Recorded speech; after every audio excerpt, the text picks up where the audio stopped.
하나님 아버지, 오늘도 주님께서 저희들을 사랑하시고 또 주님의 길로 인도하시고 이곳에 와서 하나님을 찬양할 수 있고 예배할 수 있도록 인도해 주심을 참으로 감사합니다. 아멘. 이곳에 주님께서 좌정하여 주시옵소서. 주님께서 허락하신 그 은혜로 충만케 하여 주시옵소서. 이 시간 주님의 사랑하시는 백성들 주님을 찬양하고 높일 때에 하나님께서 주신 그 은혜가 저희들에게 넘치도록 역사하여 주시옵소서. 아멘. 감사드리며 우리 주 예수 그리스도의 이름으로 기도드립니다. 아멘. 찬양하도록 하겠습니다. 세상 흔들리고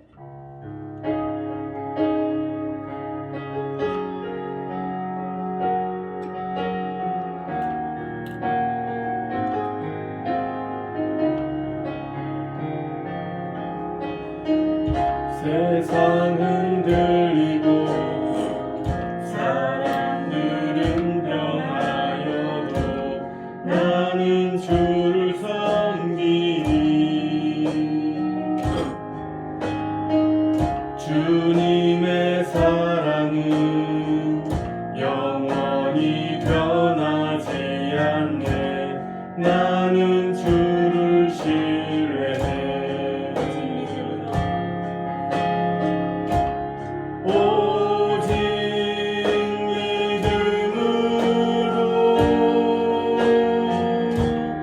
믿음으로 내가 살리라.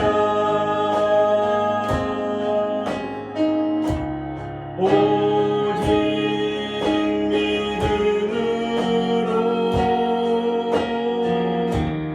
믿음으로 내가 살리라. 믿음 흔들리고 사람들 주를 떠나도 나는 주를 섬기니 주님의 나라는 영원히 쇠하지 않네. 나는 주를 신뢰해.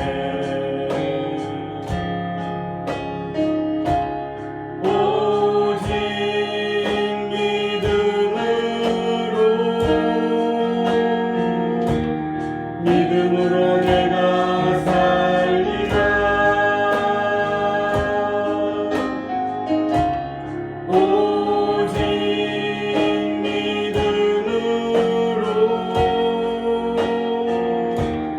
믿음으로 내가 살리라. 믿음 흔들리고 사람들 주를 떠나도 나는 주를 섬기니 주님의 나라는 영원히 쇠하지 않네. 나는 주를 신뢰해. 세상 흔들리고 사람들은 변하여도 나는 주를 섬기니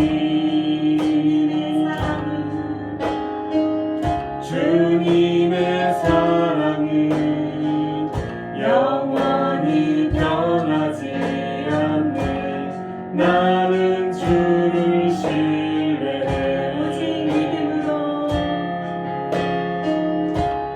오직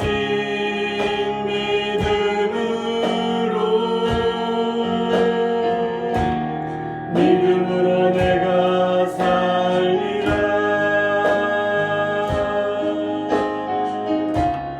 오직 믿음으로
주님의 사랑은 영원히 변하지 않으며 주님의 나라는 영원히 쇠하지 아니합니다. 아멘. 우리 그 주님만 온전히 믿는 믿음으로 말미암아 살아가신 우리 모든 삶이 되시길 축복합니다. 아멘. 주님 다시 오실 때까지 찬양합니다.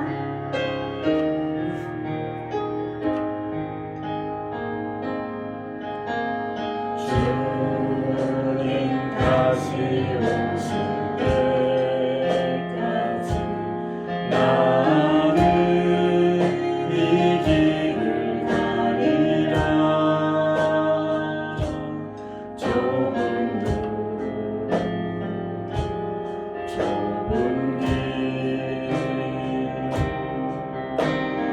나는 십자가 지고 나의 가는 이 길 끝에서 나의 가는 이 길 끝에서 나는 주님을 보리라. 영광의 입의 주님 영광의 내 주님 나를 맞아주시리. 주님 다시 오실 때까지 주님 다시 오실 때까지 나는 일어나 달려가리라. 주의 영광 온땅 덮을 때 나는 일어나 노래하리. 내 사모하는 주님 온 세상 구주시라. 내 사모하는 주님 영광의 왕이시라. 주님 다시 오실 때까지 주님 다시 오실 때까지 나는 이 길을 가리라. 좁은 길 나의 십자가 지고 나의 가는 이 길 끝에서 나는 주님을 보리라. 영광의 내 주님 나를 맞아주시리. 주님 다시 오실 때까지 주님 다시 오실 때까지 나는 일어나 달려가리라. 주의 영광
왕이시라. 아멘. 우리 그 영광의 왕, 영광의 주님을 오늘도 찬양합니다. 모두 다 자리에서 일어나셔서 임재 찬양으로 주님 앞에 나아가도록 하겠습니다.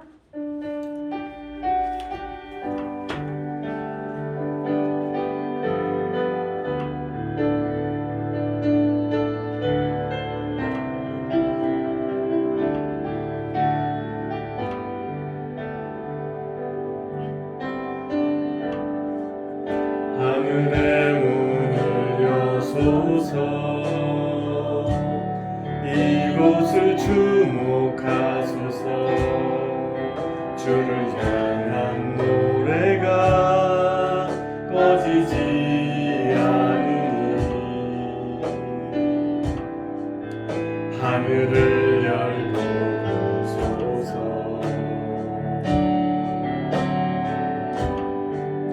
이곳에 임재하소서.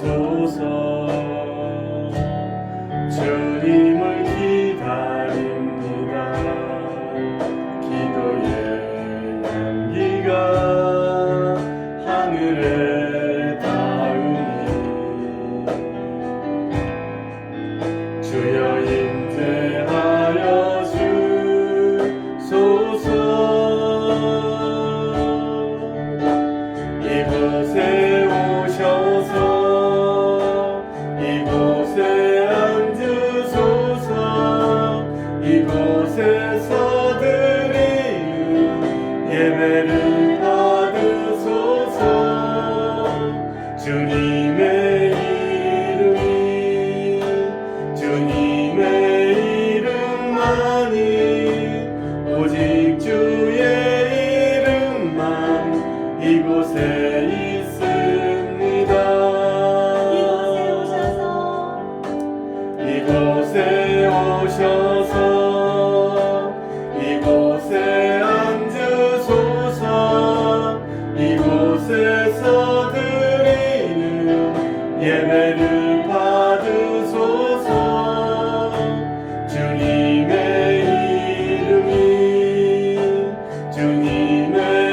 이름만이 오직 주의 이름만 이곳에 있습니다.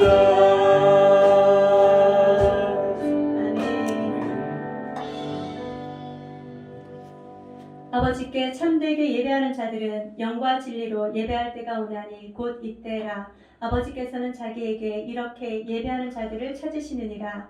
하나님은 영이시니 예배하는 자가 영과 진리로 예배할지니라. 아멘. 살아계셔서 역사하시는 하나님 아버지 참으로 감사합니다. 온 우주 만물을 통치하시고 다스리시는 주님께서 저희들과 함께 하시고 저희들을 이곳 가운데 불러주시고 하나님을 찬양하며 예배할 수 있는 은혜를 허락하여 주심을 참으로 감사합니다. 아멘. 이 시간 주님 앞에 집중하는 자 되게 하여 주시옵시고 아멘. 우리의 시선을 주님께로 향하는 자 되게 하여 주시옵시고 아멘. 하나님 주신 그 은혜로 충만케 하여 주시옵소서. 아멘. 감사드리며 우리 주 예수 그리스도의 이름으로 기원하옵나이다. 아멘. 성시교독 하겠습니다. 교독문 42번입니다. 교독문 42번. 시편 98편입니다.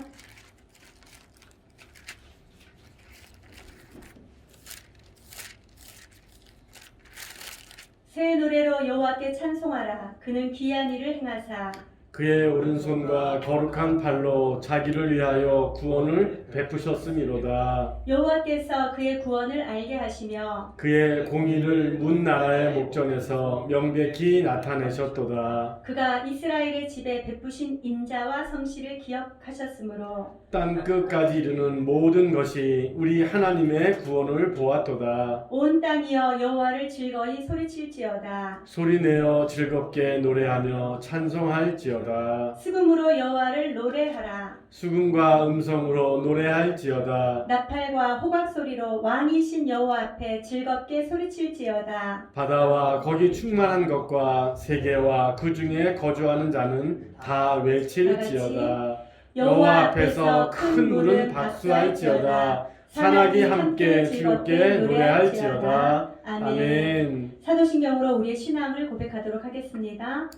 전능하사 천지를 만드신 하나님 아버지를 내가 믿사오며 그 외아들 우리 주 예수 그리스도를 믿사오니 이는 성령으로 잉태하사 동정녀 마리아에게 나시고 본디오 빌라도에게 고난을 받으사 십자가에 못 박혀 죽으시고 장사한 지 사흘 만에 죽은 자 가운데서 다시 살아나시며 하늘에 오르사 전능하신 하나님 우편에 계시다가 저리로서 산 자와 죽은 자를 심판하러 오시리라. 성령을 믿사오며 거룩한 공예와 성도가 서로 교통하는 것과 죄를 사하여 주시는 것과 몸이 다시 사는 것과 영원히 사는 것을 믿사옵나이다. 아멘. 모두 다 자리에 앉으셔서 찬송가 423장 찬양합니다. 423장입니다.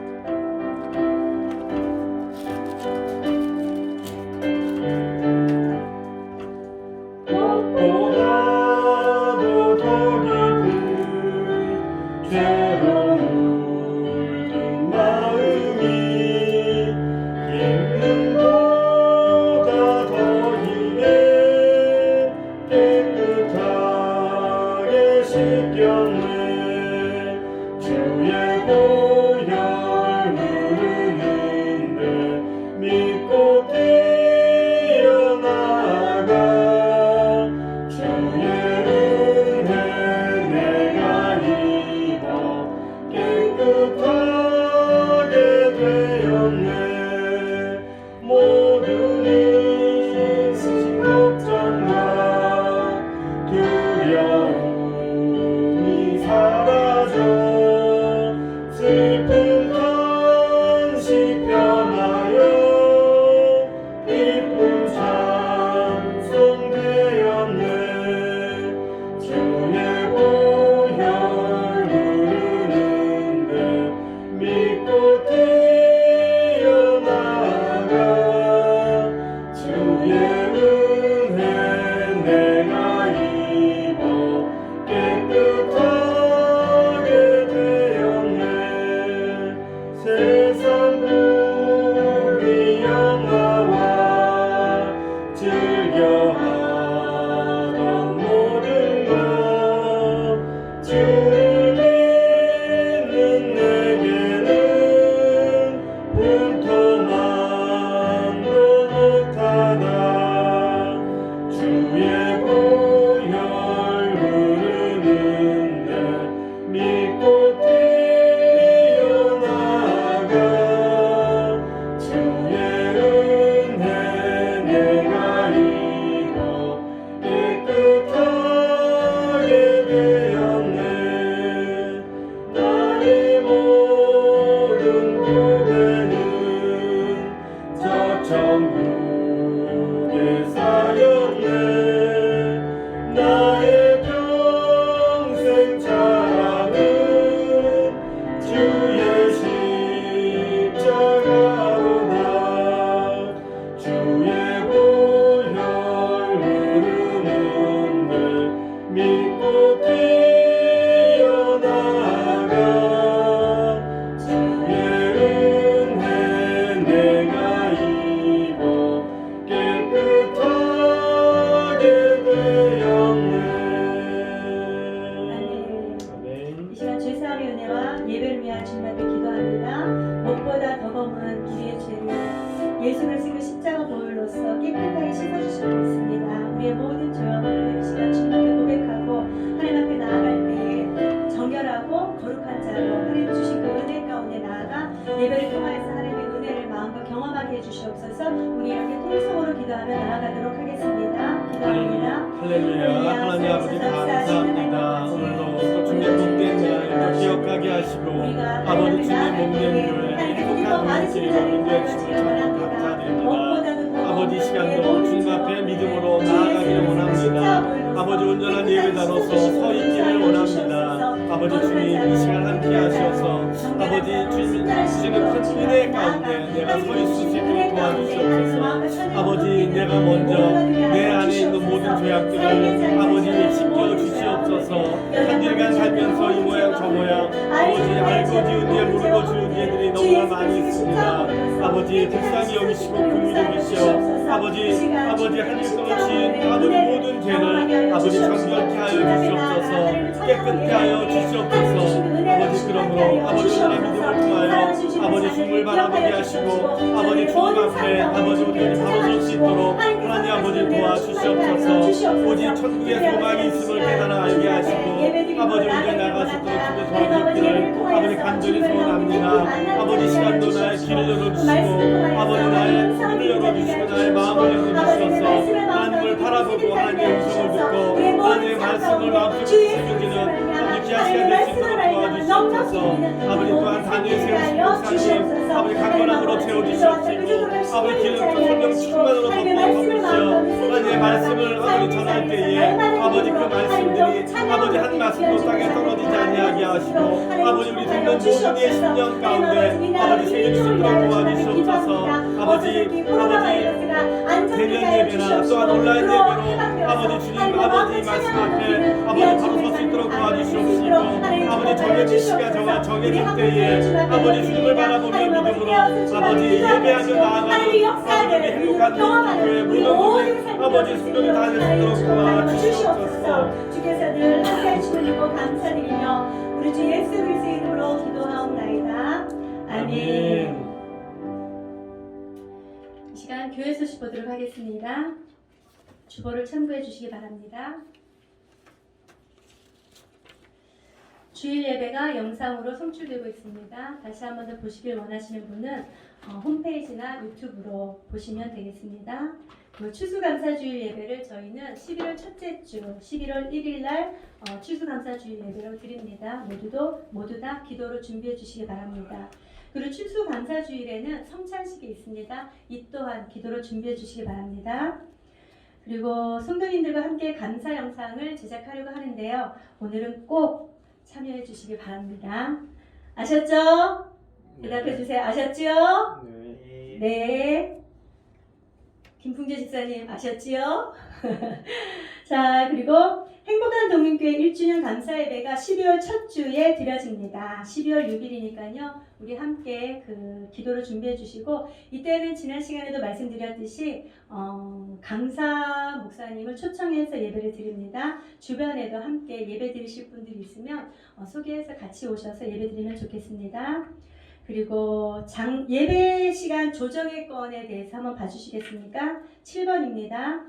11월 첫째 주부터 11월 첫째 주 11월 1일입니다. 추수감사 주일 그 주일부터 예배 시간이 이제 조정되려고 하는데요. 사람들한테 여쭤봤더니 시간이 괜찮다고 해서 11시에서 11시 30분으로 시간을 조정합니다. 그때에는 도로변에다가 주차를 할 수 있으니까 마음껏 주차하시고 올라오셔서 편한 마음으로 예배 드릴 수가 있습니다. 그리고 금요 기도에도 8시에서 8시 30분으로 30분 늦춰서 예배 드리도록 하겠습니다. 자, 이 시간에는 말씀 보도록 하겠습니다. 하나 빠졌지요? 우리 이 시간에는 이달의 성경 암송 함께 외워보도록 하겠습니다. 여러분 다 외우시죠? 여호와께 감사하라. 그는 선하시며 그 인자하심이 영원하미로다. 시편 136편 1절입니다. 다들 눈 감고 한번 외워보시도록 하겠습니다. 시작. 여호와께 감사하라. 그는 선하시며 인자심이 영원하리로다. 시편 136편 136편 1절 말씀. 아멘. 여러분 우리에게 말씀이 능력인 것을 믿으시죠? 아멘. 말씀을 많이 암송해 놓으시면 여러분들에게 정말 힘이 될 줄로 믿습니다. 자, 성경 공동 함께 보는데요. 마가복음 6장 14절로 29절 말씀입니다. 마가복음 6장 14절로 29절 말씀 저와 여러분들이 한 절씩 보도록 하겠습니다. 이에 예수의 이름이 드러난지라 헤롯 왕이 듣고 이르되 이는 세례 요한이 죽은 자 가운데서 살아났도다. 그러므로 이런 능력이 그 속에서 일어나느니라 하고 어떤 이는 그가 엘리야라 하고 또 어떤 이는 그가 선지자니 옛 선지자 중에 하나와 같다 하되 헤롯은 듣고 이르되 내가 목벤 요한 그가 살아났다 하더라. 17절입니다.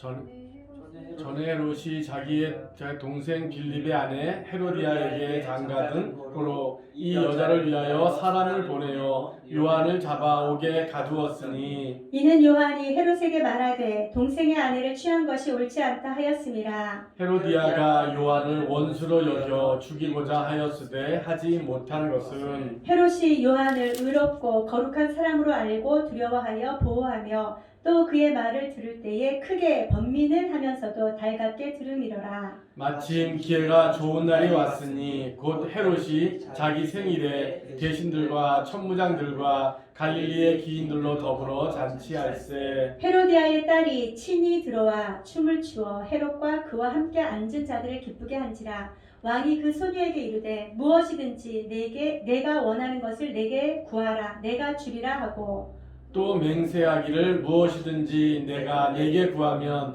내 나라의 절반까지라도 주리라 하거늘. 그가 나가서 그 어머니에게 말하되 내가 무엇을 구하리이까? 그 어머니가 이르되 세례 요한의 머리를 구하라 하니 그가 곧 왕에게 급히 들어가 구하여 이르되 세례 요한의 머리를 소반에 얹어 곧 내게 주기를 원하옵나이다 하니 왕이 심히 근심하나 자기가 맹세한 것과 그 앉은 자들로 인하여 그를 거절할 수 없는지라. 왕이 곧 시위병 하나를 보내어 요한의 머리를 가져오라 명하니 그 사람이 나가 옥에서 요한을 목베어 그 머리를 소반에 얹어다가 소녀에게 주니 소녀가 이것을 그 어머니에게 주니라. 요한의 제자들이 듣고 와서 시체를 가져다가 장사하니라. 아멘. 네, 사랑합니다 여러분. 이제 아침 저녁으로 정말 쌀쌀하더라고요. 아침엔 히터를 틀고 낮에는 에어컨을 틀고 지금 그렇게 다녀야 되는 이 시기에 여러분들 감기 조심하시고 항상 건강을 잘 챙기시기를 바랍니다. 자, 여러분들은 맹세 해보셨습니까? 맹세는 언제 하는 것이죠? 맹세는 자기가 한 말이 진실이다 라는 그런 차원에서 맹세를 하죠. 무엇을 두고 맹세합니까? 우리 어렸을 때는 하늘과 땅을 이러면서 맹세하는 그런 것도 있었는데 여러분 이 맹세라는 것은 내가 한 이 말이 정말 진실이야 라는 것이죠. 여러분들 맹세 해보셨습니까? 그러나 예수님께서 뭐라고 말씀하십니까? 맹세는 하지 말라라고 말씀하시죠. 왜 맹세하지 말라고 말씀하시죠? 우리 인간의 연약함을 알기 때문이죠. 맹세한 것은 그것을 반드시 지켜야 된다라는 그런 것이 있기 때문에 이 맹세를 하지 말라고 하는 것은 인간이 연약함으로 말미암아 맹세하였다 할지라도 그것을 지키지 못하는 그런 때가 있기 때문인 것이죠. 여러분 맹세가 아니라 진실됨으로 살아가시는 우리 모두의 삶이 되시기를 주님의 이름으로 축복합니다. 자, 여러분 지난 시간에 어떤 일이 있었습니까? 예수님께서 제자들을 보내시고 전도하게 하십니다. 그리고 그 제자들에게 무엇을 함께 주시죠? 권능을 주셨다라고 얘기를 합니다. 혼자만 보낸 것이 아니라 둘씩 보내시면서 더러운 귀신을 제어하는 권능을 주셨다라고 말씀하셨죠. 그리고 예수님께서는 자기의 제자들을 보내실 때에 어떻게 전도해라라고 지침을 주셨습니다. 그 지침대로 이제 제자들은 나가서 전도를 합니다. 그리고 제자들이 나가서 예수님께서 주신 그 말씀 회개하라 이러면서 그 하나님 나라의 복음을 전하지요. 그리고 많은 귀신을 쫓아내며 많은 병자에게 기름을 발라 고치는 장면이 바로 지난 시간 6장 13절 말씀이죠. 그리고 이어지는 말씀이 오늘 본문의 말씀입니다. 여러분 오늘 본문의 말씀 제목이 무엇입니까? 자, 한번 큰 소리로 읽어보세요. 시작. 사명이 다하기까지. 사명이 다하기까지. 이 제목으로 저와 여러분들도 사명이 다하기까지 우리가 어떻게 해야 될 것인지 한번 생각해 보시는 그런 시간, 그런 은혜의 시간이 되었으면 좋겠습니다. 여러분, 사명은 무엇입니까? 사명.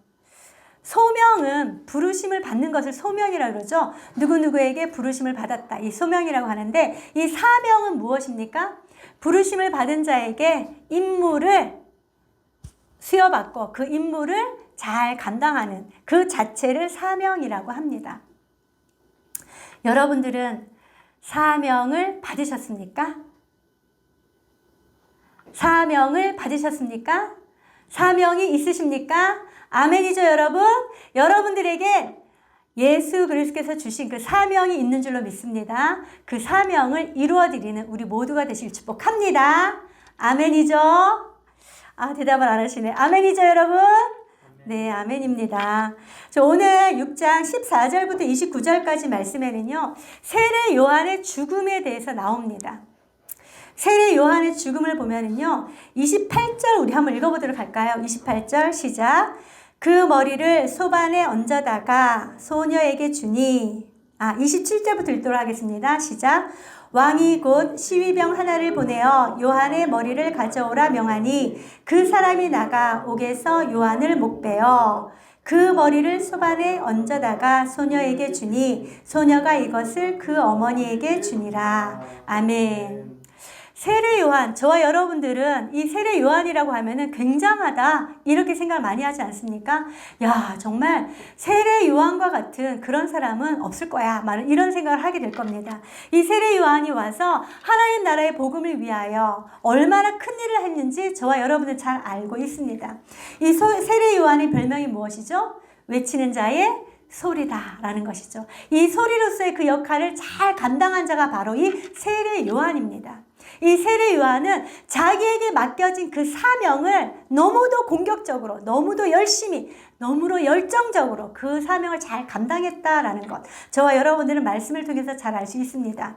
그런데 세례 요한이 죽을 때 사람들은 이 본문을 보면서 야, 정말 너무 허무하다. 이런 얘기들 많이 합니다. 여러분들도 그런 거 느껴보지 않으셨습니까? 세례 요한이 죽을 때 정말 너무도 허무하게 죽는 그런 모습을 우리는 볼 수 있는데요. 그럼에도 불구하고 세례 요한은 자기의 사명을 끝까지 완수하고 하나님 나라에 간 사람이다라는 것 믿으십니까? 자, 우리는 이 말씀을 보면서 저와 여러분들도 어떻게 이 사명을 감당하였고 또 세례 요한이 어떻게 하나님의 사명을 감당하였는지에 대해서 한번 살펴보도록 할 텐데요. 우리 먼저 14절 말씀 한번 읽어보도록 할게요. 시작. 이에 예수의 이름이 드러난지라 헤롯 왕이 듣고 이르되 이는 세례 요한이 죽은 자 가운데서 살아났도다. 그러므로 이런 능력이 그 속에서 일어나느니라 하고. 아멘. 자, 여기에 보니까 예수의 이름이 드러났다라고 되어 있습니다. 어디까지 들렸다고요? 일반 백성에게 뿐만 아니라 왕실에게까지 들렸다라고 얘기를 하고 있는 것입니다. 사실 이 본문을 보면은요, 굉장히 헷갈립니다. 세례 요한의 예수의 그 이름이 막 듣고 난 이후에 헤롯 왕이 죽은 자 가운데 살아났도다. 그러므로 이런 능력 이러면서 쭉쭉 나오는 것 같은데요. 그렇지 않습니다. 예수의 이름이 드러남으로 말미암아 헤롯 왕이 들었다라는 그런 뜻으로 쓰여 있는 것이죠. 따라서 백성들은 이미 예수님에 대해서 이런저런 평가가 많이 일어나고 있는 그때 당시에 그 이후에 헤롯 왕에게 예수의 이름이 드러났다라고 얘기를 하고 있는 것입니다. 이미 예수님께서 오셔서 행한 그 모든 기적과 이적들을 인하여서 사람들에게는 이미 이름이 유능한 자로 이미 이름이 날려져 있는 그런 상태고 이 사실을 이제 어디에서도 들었다고요? 헤롯 왕까지 왕실에서도 들었다라고 얘기를 하고 있는 것입니다. 예수님의 이름이 드러남으로 말미암아 사람들은 그 예수님을 누구라고 얘기를 합니까? 15절 말씀에 보니까 어떤 이는 그가 엘리야다라고 얘기를 하고 어떤 이는 그가 선지자다. 옛 선지자 중에 하나와 같다라고 얘기를 하고 있는 것입니다. 여러분, 이때 당시에 이 유대인들은 말라기 4장에 나와 있는 하나님의 때가 이르기 전에 누가 먼저 와야 된다라고 말씀하고 있습니까? 엘리야가 반드시 먼저 와야 될 것이다 라는 것, 이 말씀을 믿고 있기 때문에 예수님의 그 기적과 이적을 보면서 구약에서 먼저 보내기로 약속한 엘리야가 왔구나 라고 생각을 하고 있었죠. 그가 엘리야다 라고 얘기를 하고 또 어떤 사람은 그가 선지자다 라고 얘기를 하고 있습니다. 여러분, 선지자가 하는 일이 무엇입니까? 회개를 촉구합니다. 회개하라, 주님께로 하나님께로 돌아오라 라고 촉구를 하죠. 선포하고 외치는 자가 바로 이 선지자입니다. 뿐만 아니라 이 선지자가 외친 그 외침에 응답하지 아니한 그런 자들, 계속적으로 돌이키지 아니하고 죄악 가운데로 나아가는 그런 자들에게 하나님의 심판을 말하는 자가 바로 이 선지자였습니다. 사람들이 이 예수님의 이름이 드러남으로 말미암아 어떤 자는 선지자, 어떤 자는 엘리야다라고 얘기를 하는 것은 곧 그들에게 어떤 마음이 있었던 것이죠? 구약에서 말씀하시는 대로 이 예수를 보내어서 하나님의 때가 이제 곧 이루어지겠구나라는 것을 그들 스스로 알 수 있다라는 것. 저와 여러분의 말씀을 통해서 유추해 볼 수 있습니다. 그런데 여러분, 예수님의 이름이 이렇게 드러나면 그것도 헤롯 왕이 알기까지, 왕실에게까지 이름이 드러났다, 소문이 퍼졌다라고 하면 어떤 일이 일어날까요? 우리는 지금 6장 14절 말씀 이후에 지금 보고 있으니까 앞절에 우리가 앞에서 본 것, 그 본 말씀을 우리가 지금 잊어버렸을 수도 있습니다. 예수의 이름이 드러나면은요, 굉장히 위험한 상황 가운데 처한다라는 것을 우리는 말씀을 통해서 볼 수 있는데요. 마가복음 3장 6절 말씀에 보니까요, 바리새인들이 나가서 곧 헤롯 당과 함께 어떻게 하여 예수를 죽일까 의논하니라 라는 말씀. 여러분 기억하십니까? 이 말씀을 본 것 기억하십니까? 들은 것 기억하십니까? 지금 바리새인들과 헤롯 당, 이 사람들은 지금 누구를 죽이려고 하고 있습니까? 예수를 죽이려고 하고 있습니다. 왜죠? 자기들이 가지고 있는 그 기득권이 사람들이 전부 다 예수께로 지금 자꾸 몰려가고 있으니까 그 기득권을 상실하는 그 위기를 감지하고 이제 예수를 죽이려고 하는 그런 마당에 있는 상황이었습니다. 그런데 예수님의 제자들 12명이 나가서 전도하고 다닙니다. 예수님께서 그의 제자들의 입에 넣어준 말씀이 무엇입니까? 회개하라! 천국이 가까이 왔다. 라고 하면서 자신들의 잘못을 깨닫고 돌이켜 하나님께로 돌아오라 라고 외칩니다. 이것은 누가 했던 것이죠? 예수님께서도 동일하게 사역하셨던 그 일입니다. 뿐만 아니라 제자들이 나가서 많은 귀신을 쫓아내고 많은 병자에게 기름을 발라 고쳤다라는 것이죠. 누가 했던 것입니까? 예수님께서 하셨던 사역입니다. 예수님뿐만 아니라 그 제자들까지도 나가서 예수님께서 제자들에게 주신 그 사명을 그대로 감당할 때 예수님의 이름이 오히려 더 드러나게 되었다라고 얘기를 하고 있는 것입니다. 백성들에게만 드러난 것이 아니라 이제는 어디까지? 왕실에까지 소문이 퍼져서 예수의 이름이 드러났다라는 것이죠. 우리는 이 말씀을 볼 때 사실은 심각하게 봐야 되는 그런 말씀 중에 하나입니다. 왜죠? 이제 곧 예수님께서 어떠한 일을 당하시겠구나라는 것을 유추하기 때문인 것입니다. 그런데 예수의 소문을 들은 헤롯 왕, 어떻게 예수님을 평가하고 있습니까? 16절 말씀 한번 읽어보도록 합니다. 16절 말씀입니다. 헤롯은 듣고 시작. 헤롯은 듣고 이르되 내가 목벤 요한 그가 살아났다 하더라. 아멘.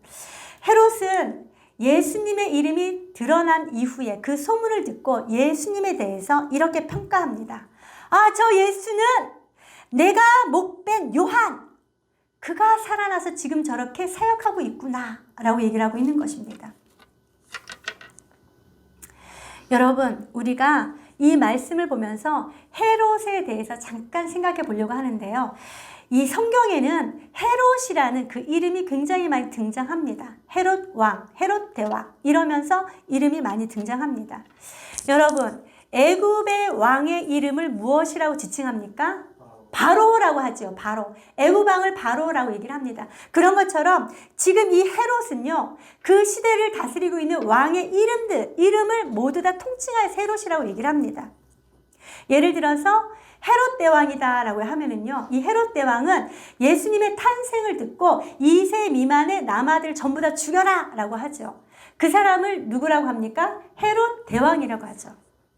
여러분이 헤롯 대왕이라는 것은요, 무언가를 굉장히 큰 업적을 남겨서 헤롯 대왕이다라고 하지 않습니다.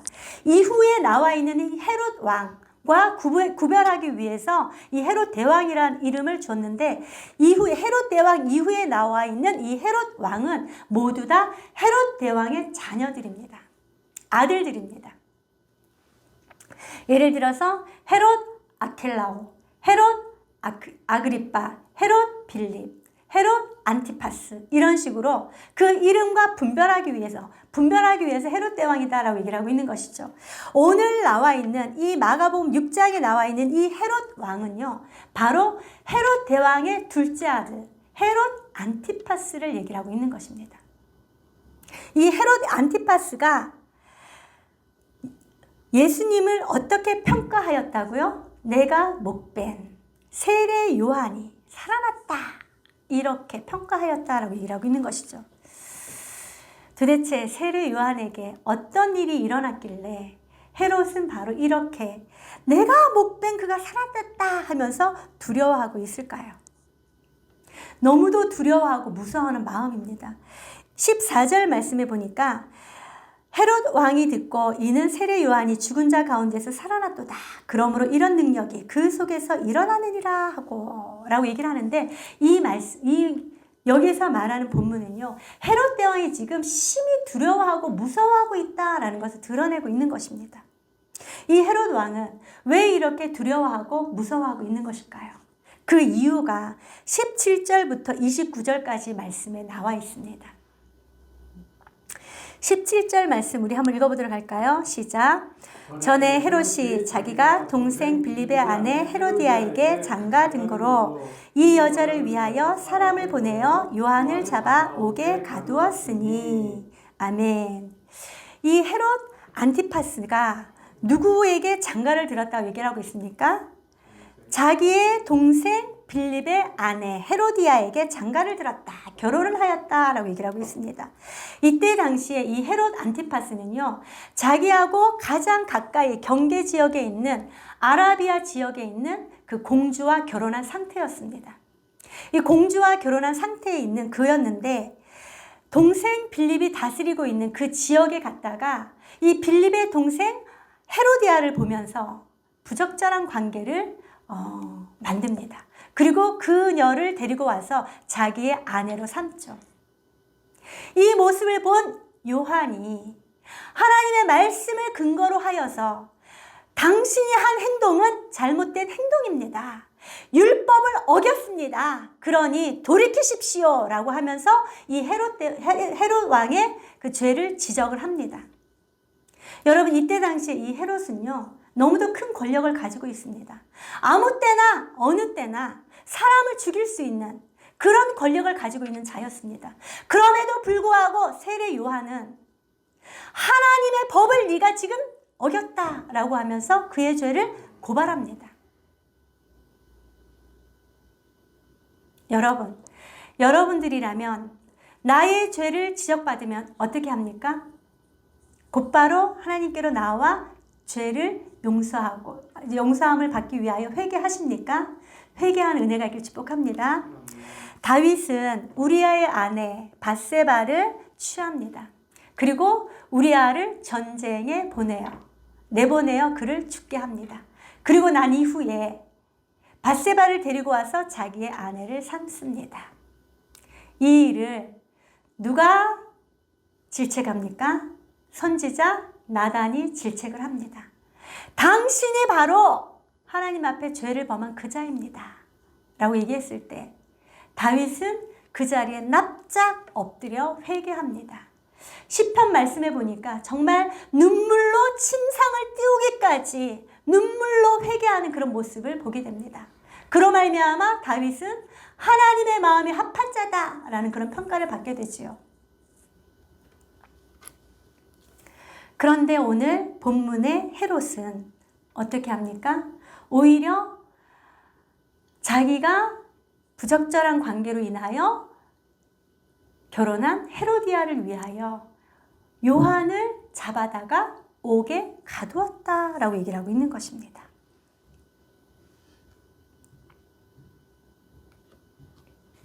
이 헤로디아는요, 요한이 계속적으로 자기의 죄를 지적하고 질책을 하니까 마음에 찔림을 받습니다. 아, 내가 하나님의 율법을 어긴 자구나. 내가 죄를 지은 자구나. 물론 하나님의 법에는요, 큰 형이, 제일 큰 맏형이 아이를 낳지 못하고 죽으면 동생이 들어가서 자손을 잇게 하는 그런 계대법이 있습니다. 계대 혼인법이 있습니다. 하지만 오늘 이 헤로디아는 자기의 남편이 버젓이 살아있음에도 불구하고 헤롯과 결혼하는 그런 죄를 범하였죠. 그러므로 말미암아 세례 요한이 자기의 죄를 지책할 때에 마음에 찔림을 받았습니다. 찔림을 받았을 때에 회개함으로 나아간 것이 아니라 오히려 헤로디아는 요한을 어떻게 생각하였습니까? 19절 말씀 한번 읽어보도록 할게요. 시작. 헤로디아가 요한을 원수로 여겨 죽이고자 하였으되 하지 못한 것은, 헤로디아는 자기의 죄를 지적받고 난 이후에 그 죄를 회개한 것이 아니라 오히려 어떻게 됐다고요?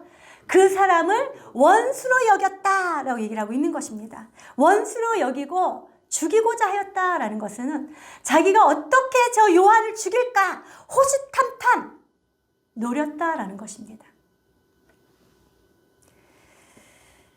그러나 죽이지 못하였어요. 왜 그랬을까요? 그 이유가 또한 20절에 나와 있습니다. 20절 말씀 한번 읽어보도록 할게요. 시작. 헤롯이 요한을 의롭고 거룩한 사람으로 알고 두려워하여 보호하며 또 그의 말을 들을 때에 크게 번민을 하면서도 달갑게 들어밀어라. 헤로디아가 그렇게 헤롯에게 가가지고 저 요한, 세례 요한을 죽입시다 라고 얘기를 했지만 죽이지 못하였어요. 그 이유가 무엇이라고요? 헤롯이 바로 이 세례 요한을 어떻게 알았다고요? 의롭고 거룩한 사람으로 알았다라는 것이죠. 그러므로 말미암아 의롭고 거룩한 자 세례 요한, 그를 두려워하였으며 보호하였다라고 얘기를 합니다. 여러분, 여기서 두려워하다라는 것은요, 공경하다, 경외하다라는 그런 뜻을 가지고 있습니다. 존경하다라는 그런 뜻을 가지고 있는 것이죠. 이 헤롯은 세례 요한의 그 자기를 질책하고 지적하는 그것이 굉장히 괴롭고 번민이 가득하고 근심할 수밖에 없었지만, 그럼에도 불구하고 세례 요한은 의롭고 거룩한 자다 그러면서 일말의 존경심이 있었습니다. 뿐만 아니라 그가 말하는 것을 크게 번민을 하면서도 달갑게 들었다라고 얘기를 하고 있는 것이죠. 그리하여서 헤로디아가 이 세례 요한을 죽이고자 하였지만 죽이지 못한 이유, 우유부단한 헤롯이 지금 이 세례 요한을 어떻게 해야 될까 우왕좌왕 당황하면서 갈팡질팡하고 있었다라는 것이죠. 사랑하는 성도 여러분, 저와 여러분들은 죄를 이기시는 은혜가 있기를 주님의 이름 축복합니다. 죄의 유혹을 걷어내신 은혜가 있기를 축복합니다. 결단력의 은혜가 있기를 축복합니다. 이 헤롯과 헤로디아는 죄를 저질렀음에도 불구하고 그 죄를 이게 죄가 죄구나라는 것을 알매도 불구하고 회개하지 아니하는 그런 모습을 우리는 볼 수 있습니다. 그런데 그들에게 마침 기회가 좋은 날이 왔다라고 되어 있습니다. 우리 21절 말씀 한번 보도록 할게요. 같이 한번 읽어보도록 합니다. 시작. 마침 기회가 좋은 날이 왔으니 곧 헤롯이 자기 생일에 대신들과 천부장들과 갈릴리의 귀인들로 더불어 잔치할세. 아멘. 이 헤롯이 세례 요한을 감옥에 있지만 보호하고 지켜주고 있는 그때에 마침 기회가 좋은 날이 왔다라고 되어 있습니다. 어떤 기회가 좋은 날일까요? 세례 요한을 제거할 수 있는 기회의 좋은 날이 왔다라고 얘기를 하고 있는 것입니다. 그날이 어느 날이었습니까? 헤롯의 생일날이다 라고 얘기를 하고 있는 것이죠. 그 헤롯의 생일날에 대신들과 천부장들과 갈릴리의 귀인들로 이 헤롯이 사람들을 많이 초대한 그때였습니다. 천부장이 누군지 아시죠, 여러분? 1000명 되는 군대를 거느리고 있는 그런 자가 바로 이 천부장입니다. 한 명만 부른 것이 아니라 천부장들이라고 했기 때문에 얼마나 많은 사람들을 불렀는지, 갈릴리의 귀인들도 많이 불렀다라고 얘기합니다. 이 갈릴리의 귀인들 중에는 대제사장들과 서기관들과 바리새인들이 있지 않았겠습니까? 이 많은 사람들을 불러서 지금 잔치를 하고 있습니다. 여러분, 잔치는 무엇이 빠지지 않습니까? 술과 음식이 빠지지 않는 그런 것이죠. 이렇게 잔치를 하고 있는데 마침 22절 말씀 한번 읽어보도록 할게요. 시작. 헤로디아의 딸이 친히 들어와 춤을 추어 헤롯과 그와 함께 앉은 자를 기쁘게 한지라. 여러분, 여기서 헤로디아의 딸이 친히 들어왔다라는 것은요, 누군가가 초청해서 너 들어와서 춤을 춰라 얘기한 것이 아닙니다. 이 헤로디아의 딸이 자기 스스로 들어와서 춤을 추었다라고 얘기를 하고 있는 것이죠. 뒤에 보니까 이 헤로디아를 소녀라고 지칭한 것을 보니까 이 헤로디아의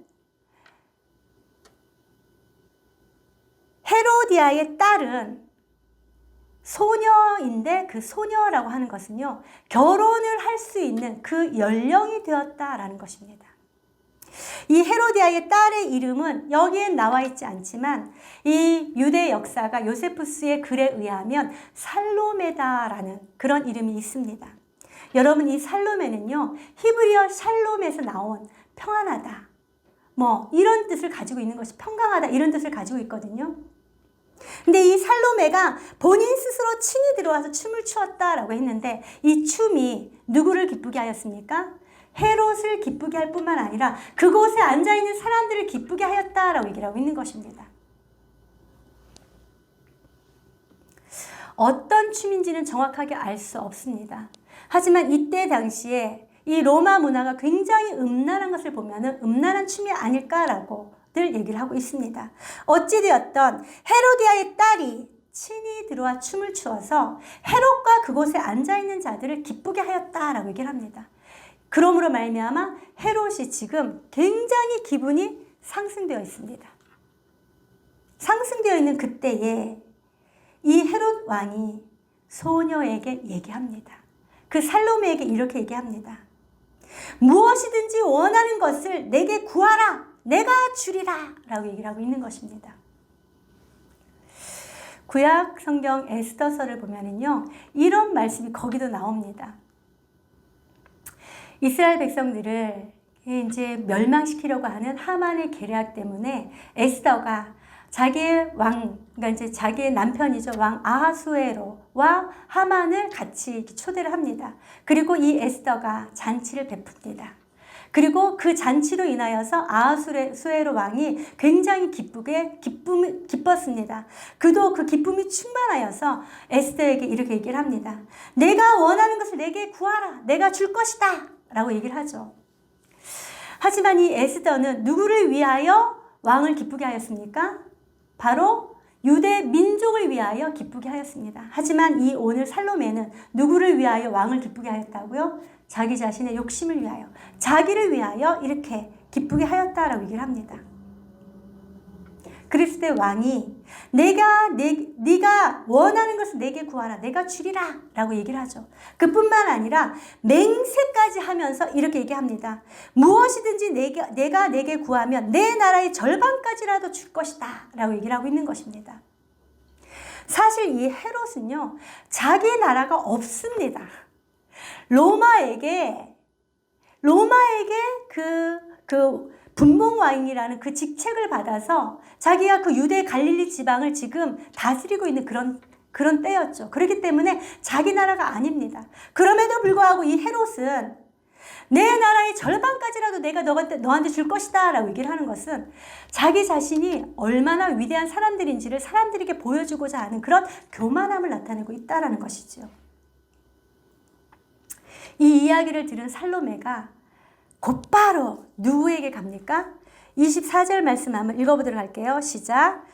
그가 나가서 그 어머니에게 말하되 내가 무엇을 구하리이까? 그 어머니가 이르되 세례 요한의 머리를 구하라 하니.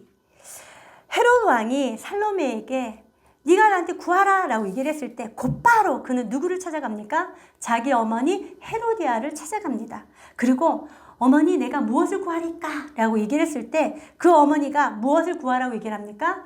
세례 요한의 머리를 구하라 라고 얘기를 하고 있습니다.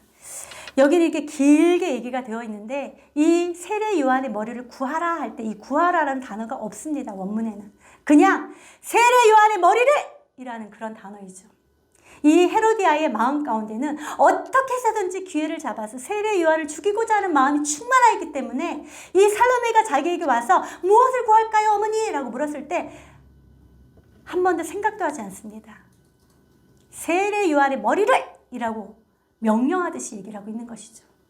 이 이야기를 들은 살로메는 또 어떻게 합니까? 곧 그 이야기를 듣자마자 곧 갔다라고 얘기를 합니다. 25절 말씀 한번 읽어보도록 합니다. 시작. 그가 곧 왕에게 급히 들어가 구하여 이르되 세례 요한의 머리를 수반에 얹어 곧 내게 주기를 원하옵나이다 하니. 여러분, 헤로디아는요 이 살로메에게 세례 요한의 머리를 구하라 라고 얘기를 합니다. 그런데 이 살로메는 급히 바로 왕에게 들어가서 어머니가 말한 것에 두 가지를 더 얹혀서 얘기합니다. 그것이 무엇이죠? 세례 요한의 머리를 어디다 담으라고요? 쟁반, 소반에 담아서 곧 내게 주기를, 지금 당장 죽여주기를 원합니다 라고 얘기를 합니다. 이 살로메 또한 헤로디아와 마찬가지로 굉장히 잔악한 그런 모습을 우리는 보게 됩니다. 그러므로 말미암아 이 이야기를 들은 왕은 어떻게 합니까? 26절 한번 읽어보도록 할게요. 시작. 왕이 심히 근심하나 자기가 맹세한 것과 그 앉은 자들로 인하여 그를 거절할 수 없는지라. 아멘. 여러분, 지금 살로메가 세례 요한의 머리를 구합니다. 그랬을 때 이 왕은 그의 마음 가운데 어떻게 되었다고요? 심히 근심하였다라고 합니다. 이 심히 근심하다라는 이 단어가 예수님도 이 단어를 쓴 것 여러분들 아십니까? 예수님께서 십자가 지시기 전에 겟세마네 동산에 올라가셨죠. 그리고 나서 내가 심히 고민하여 슬퍼하사 이런 단어가 있습니다. 그것과 똑같은 단어를 쓴 거죠. 지금 이 헤롯 왕의 마음 가운데는 괴로움으로 가득 찼다라고 얘기를 하고 있는 것입니다. 여러분들이 만약에 이 헤롯 왕이라면 어떻게 하시겠습니까? 세례 요한의 머리를 달라고 하는 이 살로메의 말, 여러분들이라면 들어주시겠습니까? 하지 않아도 됩니다. 잠깐 내가 말 실수했다. 야, 그거는 안 돼. 라고 얘기할 수 있죠. 그거 말고 다른 걸 내가 너한테 들어줄게. 이렇게 얘기할 수도 있습니다. 하지만 이 왕은 어떻게 하고 있죠? 헤롯 왕은 심히 근심하나 자기가 맹세한 것과 그 앉은 자들로 인하여 그를 거절할 수 없는지라. 자기의 체면 때문에 그 이야기를 거절할 수가 없었다라고 얘기를 합니다. 결국 그는 어떻게 합니까? 시위병 하나를 보내어서 요한의 목을 베어오라 라고 얘기를 하고 있는 것이죠. 어쩔 수 없이 헤롯 왕이 세례 요한의 목을 벤 것입니까? 아닙니다, 여러분. 이 원어의 뜻을 보면은요, 헤롯 왕도 그것을 거절하지 아니하고 그것을 그대로 행하였다라는 그런 말씀입니다. 그렇기 때문에 이 헤롯 왕은요, 자기가 지금 죄를 짓지 않을 수 있는 그런 것을 선택할 수 있지만 그것을 선택하지 아니하고 세례 요한을 죽이는 죄를 범하였다라고 얘기를 하고 있는 것입니다. 무엇 때문에 이런 죄를 범하였습니까? 사람들에게 자기의 위신이 떨어지지 않기 위하여, 자기의 체면에 손상을 받지 않기 위하여, 자기를 거짓말하는 자다라는 것으로 인식되지 않기 위하여, 곧 누구를 위하여? 자기 자신을 위하여 세례 요한을 목베어 죽였다라고 얘기를 하고 있는 것입니다. 사랑하는 성도 여러분, 저와 여러분들은 모든 것에 우선하여 하나님의 진리를 따르시는 은혜가 있기를 주님의 축복합니다. 말씀이 아니라 하면 곧바로 돌아오신 은혜가 있기를 주님의 이름으로 축복합니다. 말씀에 순종하여 하나님의 뜻을 이루어드리는 우리 모두가 되시길 축복합니다. 그러므로 말미암아 세례 요한은 죽고 그 세례 요한의 시체를 가져다가 요한의 제자들이 장사합니다. 이것이 오늘 본문의 말씀입니다. 여러분, 저는 이 말씀을 통하여서 사명이 다하기까지 요한이 무엇을 했는지에 대해서 생각해 보기를 원합니다. 또 제자들은 예수님께서 주신 그 사명을 어떻게 감당했는지 한번 생각해 보시기를 원합니다. 여러분, 예수님의 제자들은 어떻게 했습니까? 예수님이 주신 그 사명을 성실하고 순종함으로 그대로 이루어진 것을 우리는 볼 수 있습니다. 예수님께서 말씀하신 대로 나가서 말씀을 선포하고 예수님께서 행하신 그 권능, 그것을 주신 그대로 나가서 권능을 행함으로 말미암아 14절에 있는 것처럼 예수의 이름이 오히려 크게 드러났다라는 것. 이것은 제자들이 사명을 잘 감당했기 때문이다라는 것이죠. 사랑하는 성도 여러분, 저와 여러분들도 예수님의 제자로 부름을 받고 예수님의 제자로 살아가며 하나님을 알지 못하는 자들에게 그리스도의 복음을 전하는 사명을 받은 줄로 믿습니다. 우리의 모든 삶의 자리에서 그 사명을 잘 감당하시는 은혜가 있기를 주님의 이름으로 축복합니다. 내가 드러나는 것이 아니라 누가 드러나야 된다고요? 예수의 이름이 드러나게 하는 우리 모두의 삶이 되시길 축복합니다. 요한은 어떻게 했습니까? 요한은 이 땅에 와서 외치는 자의 소리로서 예수 그리스도를 소개하고 하나님 나라를 선포했습니다. 뿐만 아니라 선지자로서의 그 역할을 끝까지 감당한 것을 우리는 볼 수 있습니다. 죄가 죄인 것을 지적하며 그 죄를 질책하고 죄에서 돌이켜 하나님께로 돌아오라라는 것을 성실하게 감당한 것을 우리는 볼 수 있습니다.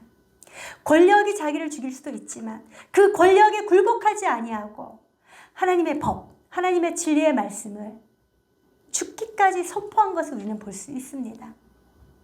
그러므로 말미암아 요한복음 3장 30절에 있는 말씀처럼 그는 흥하여야 하겠고 나는 쇠하여야 하리라 말씀하신 것처럼 예수 그리스도를 온전히 드러낸 자가 바로 이 세례 요한이었다라는 것이죠. 자기에게 맡겨준 그 사명을 끝까지 감당한 자가 바로 이 세례 요한이었다라는 것입니다. 저와 여러분들의 삶 가운데서도 우리가 함부로 살지 아니하신 은혜가 있길 축복합니다.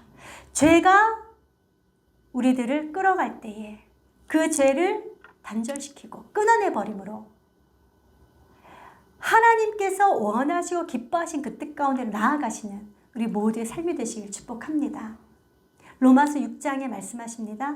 너희가 무엇에든지 드리면 그것의 종이 된다라고 말씀하시면서 죄에게 드리면 죄의 종이 될 것이고 의에게 드리면 의의 종이 될 것이다 라고 말씀하고 계십니다. 사랑하는 성도 여러분, 우리들의 모든 삶을 의에게 드림으로 말미암아 의의 종으로서 하나님께서 원하시고 기뻐하신 그 뜻대로 나아가 하나님의 기뻐하심을 받는 우리 모두의 삶이 되시기를 주님의 이름으로 축복합니다. 이 모든 일들 가운데 우리가 깨닫지 못하면 말씀에 순종할 수가 없습니다. 깨닫기 위해서 우리가 어떻게 해야 될까요? 영적으로 민감해야 된다라는 것입니다.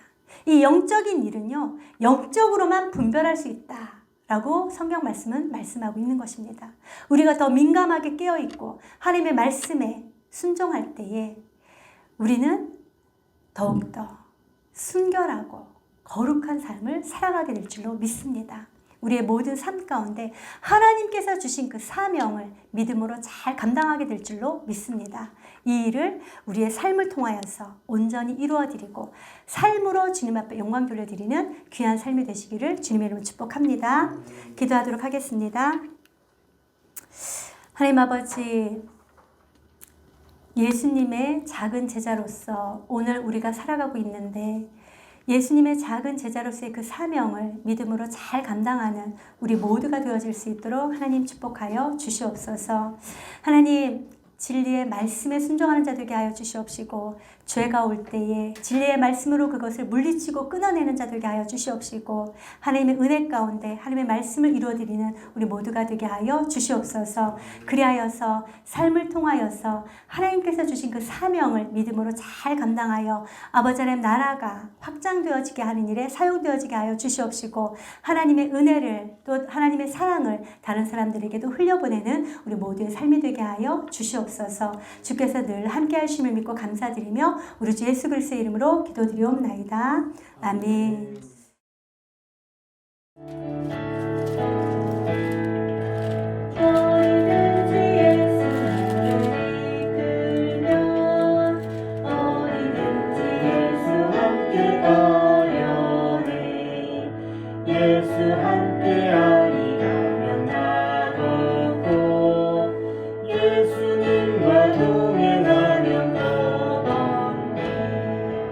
어디를 가든지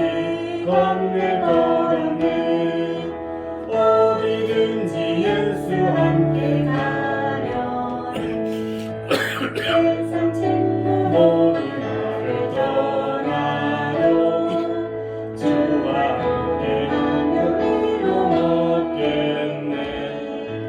가는 길이 위대하고 한데도 어디든지 예수 함께 가려니 어디를 가든지 겁낼 것 없네. 어디든지 예수 함께 가려네. 어두운 그늘 나를 에워쌀 때에 주가 함께 계신 믿고 자려네. 죽은 후에 천국에서 깨어나 예수 함께 길이 살리라. 어디를 가든지 겁낼 것 없네. 어디든지 예수 함께 가려네. 아멘. 하나님 감사합니다. 어디든지 예수와 함께 감으로 말미암아 선하고 아름다운 열매를 주님 앞에 올려드리는 우리 모두의 삶이 되게 하여 주시옵소서. 아멘. 하나님 아버지, 이 시간 주님 앞에 귀한 물질을 드립니다. 하나님 아버지, 온라인 헌금으로 또 11조로 감사헌금으로 주일 헌금으로 지정헌금으로 이 모양 저 모양으로 드리는 이 헌금 주님께서 기뻐 받아 주시옵소서. 하나님께서 받으시고 주님의 그 사랑을 흘려보내는 일에 온전히 사용되어질 수 있도록 하나님 축복하여 주시옵소서. 드린 손길들을 기억하여 주시옵소서. 하나님 정말 물질 없는 그런 능력을 허락하여 주시옵시고 물질을 잘 다스리는 그런 능력을 허락하여 주셔서 물질로 인하여 어려움 당하지 아니하게 하시고 물질로 인하여 오히려 주님을 찬양하고 높이는 자들이 다 되어질 수 있도록 하나님 축복하여 주시옵소서.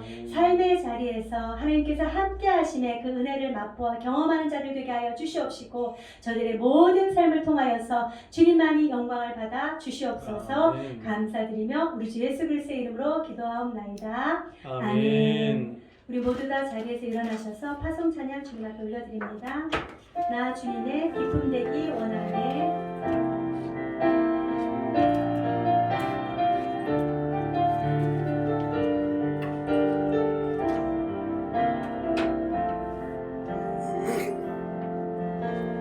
나 주님의 기쁨 되기 원하네. 내 마음을 새롭게 하소서. 새 부대가 되게 하여 주사. 주님의 빛 비추게 하소서. 내가 원하는 한 가지 주님의 기쁨이 되는 것. 내가 원하는 한 가지 주님의 기쁨이 되는 것. 겸손히 내 마음 드립니다. 나의 모든 것 받으소서. 나의 맘 깨끗게 씻어 주사. 주의 길로 행하게 하소서. 내가 원하는 한 가지 주님의 기쁨이 되는 것. 내가 원하는 한 가지 주님의 기쁨이 되는 것.